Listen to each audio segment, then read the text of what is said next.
story by Amra. तेज बारिश हो रही थी। घंघोर रात का अंधेरा गांव के हर कोने में घुट रहा था।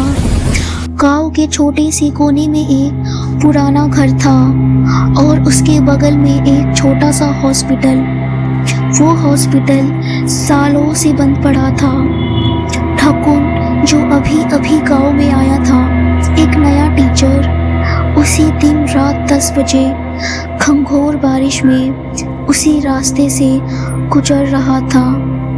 पूरे रास्ते पर अंधेरा छाया हुआ था, लेकिन हॉस्पिटल के बाहर एक छोटी सी बल्ब जल रही थी।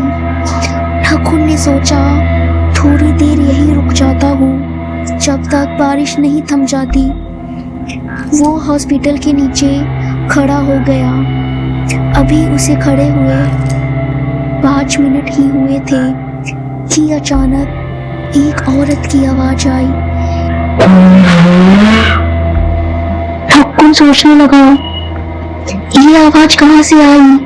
ये हॉस्पिटल तो सालों से बंद है। उसने चारों तरफ देखा, लेकिन कुछ भी दिखाई नहीं दिया। थोड़ी देर बाद फिर आवाज आई।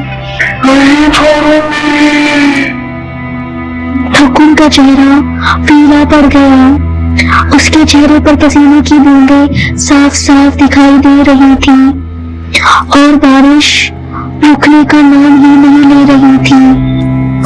अचानक ठकुन का पैर फिसला और वो जमीन पर गिर गया। उसे लगा जैसे कोई पीछे से उसका पैर खींच रहा हो।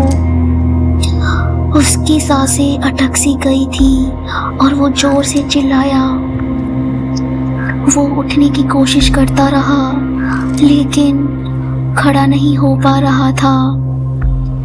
हॉस्पिटल के बाहर जो बल्ब जल रही थी, वो भी अचानक बंद हो गई। उसी रास्ते से कुछ लोग काम करके अपने घर जा रहे थे। ठकुन की आवाज सुनकर वो दौड़ कर आए और साया अचानक गायब हो गई, जो ठकुन को महसूस हो रही थी। लोग ठकुन से पूछते, तुम यहाँ क्या कर रहे हो? डर के मारे ठकुन से खड़ा भी नहीं हुआ जा रहा था। गांव वाले उसे अपने साथ ले जाते हैं, वहाँ जहाँ गांव की बैठक होती है। कुछ गांव वाले ठकुन को हॉस्पिटल की कहानी बताने लगते हैं। कुछ साल पहले कि इस हॉस्पिटल में एक औरत की लापरवाही से मौत हो गई थी। उसके साथ जो हुआ, उसका राज सिर्फ हॉस्पिटल की दीवारों के बीच ही रह गया।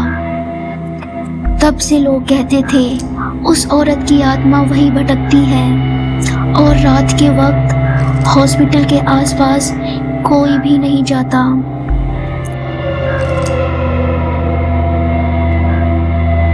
ठकुन ये सब सुनकर सोचता है ये सिर्फ पुरानी कहानियां हैं, लेकिन आज जो उसके साथ हुआ उसे वो नज़रअंदाज नहीं कर पा रहा था।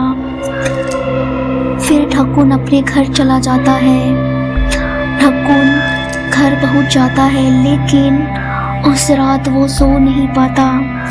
जैसे ही वो आंख बंद करता है, वही औरत की आवाज फिर से सुनाई देती है। नहीं छोड़ूंगी। उसके कमरे का बल्ब खुद बे खुद हिलने लगता है।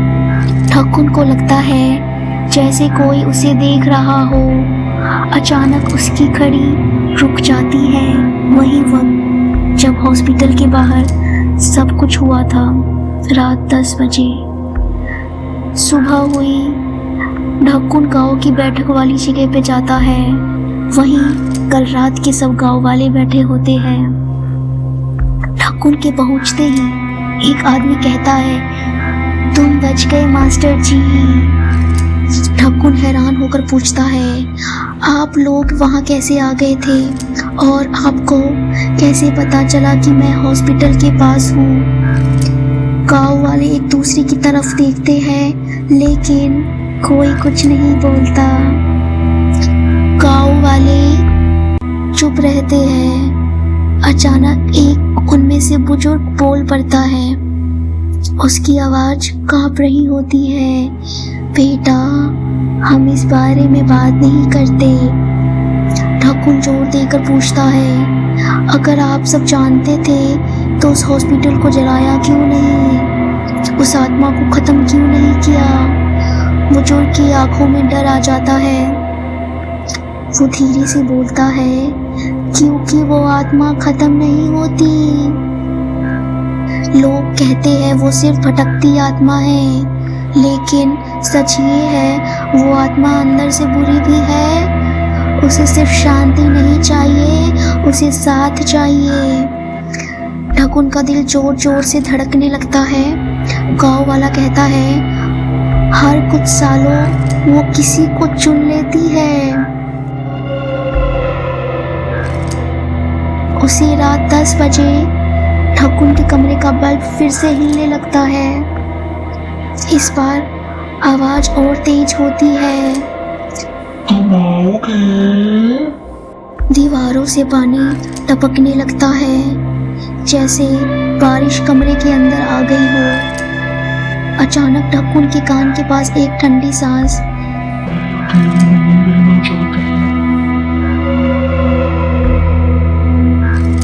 ढकुन बिना जाने कैसे रात 10 बजे फिर से हॉस्पिटल के सामने खड़ा होता है। बल्ब जलती है। इस बार औरत का चेहरा साफ दिखाई देता है। उसकी आंखें काली होती हैं, चेहरा आधा जला हुआ और बाल जमीन तक घिस रहे होते हैं। वो हंसती है, लेकिन उस हंसी में सिर्फ नफरत होती है। औरत धीरे धीरे ढकुन के पास आती है और कहती है, जो भी इस हॉस्पिटल के नीचे रुका वो बस फिर मेरा हो जाता है। ढकुन भागना चाहता है, लेकिन उसके पैर जमीन में जैसे जम जाते हैं। बल्ब जोर से फूट जाती है, अंधेरा छा जाता है। सुबह जब होता है, गांव वालों को पता चलता है मास्टर जी अपने घर में नहीं हैं, तो गांव वाले हॉस्पिटल के बाहर इकट्ठा होते हैं। वहां ढकुन कहीं नहीं होता, सिर्फ उसकी टूटी हुई घड़ी पड़ी होती है जो 10 पर रुकी होती है। बुजुर्ग आंखें बंद करके कहता है, एक और को ले गई। रात होती है, बारिश शुरू हो जाती है। हॉस्पिटल के बाहर 10 बजे बल्ब जलती है और अंधेरे में एक नई आवाज गूंजती है, कोई है?